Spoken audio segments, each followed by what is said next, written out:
Portuguese protest over deadly forest fires, government pledges aid.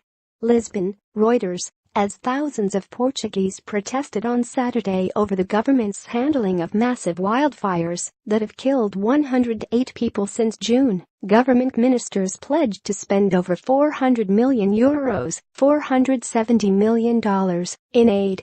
The decision, announced during a special cabinet meeting which continued into the night, came on the same day as a new interior minister took over after his predecessor resigned, and ahead of Tuesday's parliamentary vote on a motion of no confidence launched by the opposition.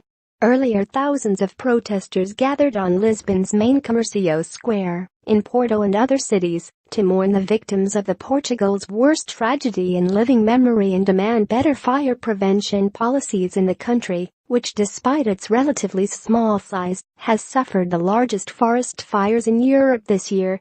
Enough. Too many deaths, too much destruction, read many slogans. A few called for the government's resignation.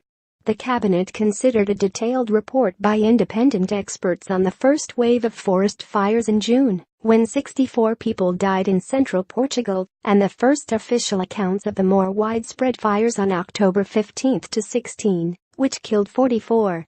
The main report pointed to failures on practically every level, from fire prevention and monitoring during an unusually hot and dry summer to civil protection response, emergency communications and the alerting of the population.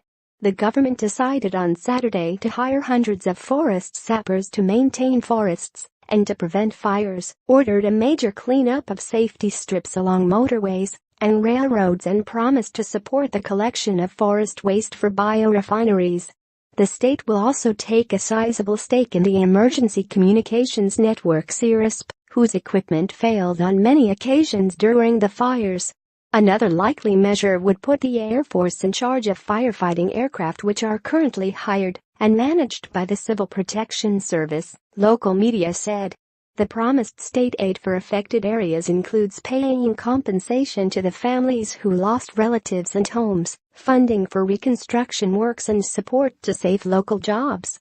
The minority socialist government has been weakened by the public clamor, but the impact on its strong approval ratings achieved due to an improving economy has been limited so far. Also, the support of its left-wing allies in parliament means the no-confidence motion is not expected to be passed. An opinion poll by as image pollsters for Correio da Manhã Daily, which surveyed 603 people on October 14 to 17, showed support for the socialists had dropped by 1.1 percentage points to 41.9%, still far ahead of the closest rival, at 23.8%. Reporting by Andre Calip, editing by Greg Mullick.